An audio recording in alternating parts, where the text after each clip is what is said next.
विश्व कैंसर दिवस के अवसर पर स्टेट कैंसर इंस्टीट्यूट में राज्य स्तरीय जागरूकता कार्यक्रम का आयोजन किया गया।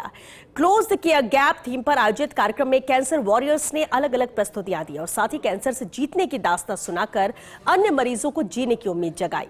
मुख्य अतिथि आरयूएचएस के vice chancellor professor Pramod Yewale ने कैंसर इंस्टीट्यूट के पिछले 6 साल के सफर का उल्लेख किया। साथ ही उम्मीद जताई कि जल्द ही ये संस्थान एक छत के नीचे सभी तरह के कैंसर ट्रीटमेंट का हब बनेगा। रिपोर्ट देखिए।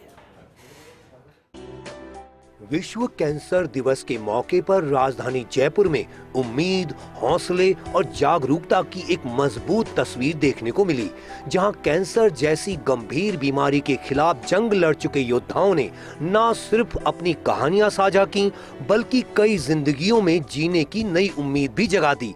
स्टेट कैंसर इंस्टीट्यूट में आयोजित राज्य स्तरीय जागरूकता कार्यक्रम एक भावनात्मक और प्रेरणादायक मंच बन गया, जहां कैंसर वॉरियर्स ने साइकिलिंग, नुक्कड़ नाटक और प्रेरक प्रस्तुतियों के माध्यम से लोगों को जागरूक किया। साइकिलिंग के जरिए स्वस्थ जीवन शैली अपनाने और नियमित व्यायाम का संदेश दिया, जबकि नुक्कड़ नाटक में कैंसर के शुरुआती लक्षण, समय पर जांच और इलाज की अहमियत को प्रभावशाली तरीके से दर्शाया गया। कार्यक्रम के मुख्य अतिथि आरयूएचएस के vice chancellor professor Pramod Yewale ने कहा कि राजस्थान का ये पहला सरकारी संस्थान है जहां सभी तरह के कैंसर का अत्याधुनिक तकनीकी से निशुल्क इलाज हो रहा है। World Cancer Day reminds us that cancer is not only a medical condition, it is a human experience.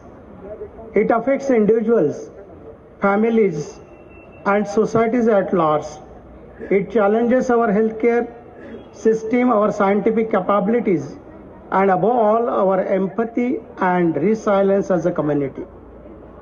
Today, as we gather at the State Cancer Institute on World Cancer Day, we are not just observing a date on a calendar, we are standing together in solidarity with millions of lives touched by cancer.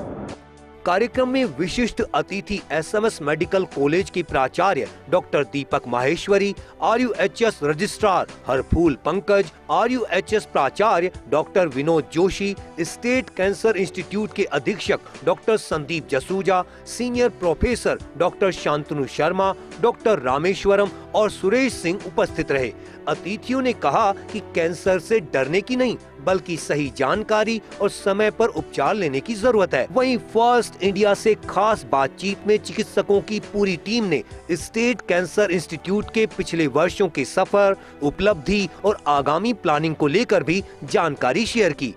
हमारे साथ मौजूद है पूरा cancer की पूरी team जो कि इलाज कर रही है इसको। सबसे पहले आरयूएचएस के प्रिंसिपल से बात करते हैं, विनोद जोशी जी से, जो कि इनको बैकअप सपोर्ट जो जरूरत थी वो दिया जा रहा है इस इंस्टीट्यूट को। उनसे बात करते हैं। सर, कैंसर इंस्टीट्यूट 5 से 6 साल पहले जब इसको शुरू किया गया था तो उम्मीद ये थी कि हम इसको कैसे खड़ा करेंगे, चिंता थी, लेकिन आज वो उम्मीद जो है वो पूरी होती नजर आ रही है। किस तरह देखते हैं आज की इस परिदृश्य को, जो मरीजों का आप पेशेंट लोड देख रहे हैं, उसको किस तरह देखते हैं सर?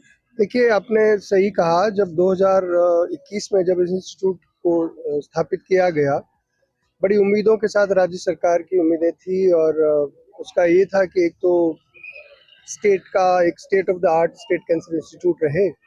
और आज आप देख सकते हैं कि जो शुरुआत में जो संख्या नगण्य थी वो धीरे धीरे, क्योंकि अवेयरनेस इन्होंने करी है और जो अधीक्षक हमारे साथ मौजूद हैं उन्होंने, उनके सारे ऑन्कोलॉजिस्ट की जो टीम है उन्होंने, सभी साथियों ने, नर्सिंग कर्मियों ने बहुत लगातार अथक प्रयास किया है। स्टेट कैंसर इंस्टीट्यूट के अधीक्षक हैं डॉक्टर संदीप जसूजा और साथ में पूरी टीम। कैंसर के इलाज में 3 अलग अलग विंग होती है जिनमें की अलग अलग तरह से ट्रीटमेंट होता है, ऑन्को, मेडिसिन, रेडिएशन और साथ में सर्जरी।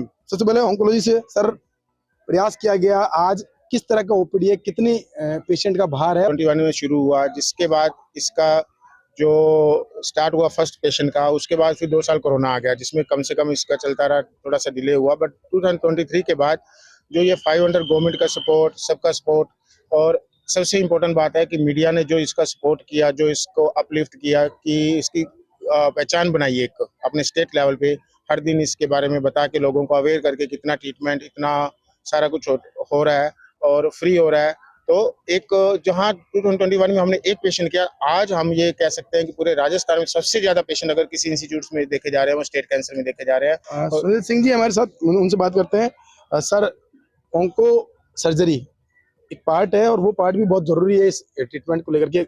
आप किस तरह से नवाचार देखते हैं और किस तरह की तकनीक से इस वक्त आप इलाज करें, क्योंकि बहुत ही हाईटेक मॉड्यूलर ओटी आपको यहाँ मिलेगा। जैसा कि एमएस साहब ने बताया कि यहाँ पे मॉड्यूलर ओटीज हैं, तो 3 मॉड्यूलर ओटी तो अभी वर्किंग है, 7 मॉड्यूलर ओटीज ऊपर फर्स्ट फ्लोर पे बन ऑलमोस्ट कंप्लीट है, 90% काम हो चुका है। इसी साल में शायद उनका पूरा काम होके 7 और ऐड होके 10 मॉड्यूलर ओटी होना किसी एक कैंसर इंस्टीट्यूट में बहुत बड़ी बात है। क्या देखते हैं मरीजों को, जब आपके पास पहुंचता था मरीज किस तरह की स्थिति में पहुंचता है और उनको कितना केयर आप दे पाते हैं सर? हमारे रेडिएशन ऑन्कोलॉजी विभाग में जो मरीज डेफिनेटिव कीमो रेडियोथेरेपी के लिए आते हैं वो लगभग 300 पेशेंट पर डे हम ट्रीटमेंट दे रहे हैं, 300 पेशेंट्स को। और हमारे पास अत्याधुनिक 2 लीनियर एक्सेलरेटर मशीनें हैं और हमारे एक मशीन में रोबोटिक्स भी है। और हम प्रयास कर रहे हैं कि अब हम एक ऐसा सिस्टम और खरीदने की हम प्रपोजल भेजने वाले हैं, सुप्रीडेंट साहब की उसकी जानकारी में लाए हैं, जो AI बेस्ड होगा। देखिए, ये स्टेट कैंसर इंस्टीट्यूट की पूरी टीम थी, बैकबोन जिसको कहा जा सकता है वो थी, और उन्होंने बताया किस तरह से पिछले 5 से 6 साल की उनकी जर्नी है, आगामी दिनों में क्या प्लानिंग है। अब उम्मीद यही है कि राजस्थान में एक जो सोच डेवलप की गई थी, एक छत के नीचे निःशुल्क कैंसर मरीजों को इलाज मिले, वो सोच धरातल पर उतरेगी और मरीज जो है उनको सस्ते सस्ता इलाज मिल पाएगा। कैमरा पर्सन विनोद गोस्वामी के साथ विकास शर्मा, फर्स्ट न्यूज़ जयपुर।